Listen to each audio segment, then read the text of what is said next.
మరి అక్కడ చూడండి ఏమన్నాడంటే గుంపు గుంపులుగా కూడి ఉండటం వలన చూడలేకపోయాను. ఎవరు చూడలేకపోయాడు? యేసయ్యని చూడలేకపోయాడు. ఎలా ఉన్నారండి వాళ్ళు? గుంపు గుంపులుగా. ఎవరు వాళ్ళు? జన సమూహము. ఎవరు జన సమూహము? దేవునికి స్తోత్రం.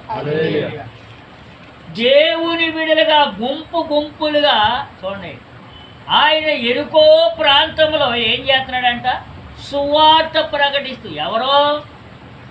దేవునికి స్తోత్రం చేస్తున్నాడు. కొంటి వారిని ప్రార్థన చేసి నడిపిస్తున్నాడు. గుడ్డి వారికి చూపులు ఇస్తున్నాడు. మోగవారికి మాట ఇస్తున్నాడు. అనేకమైన రోగుల్ని బాగు చేసిన ఆయన బాగు చేస్తుంటే ఆ బాగుపడిన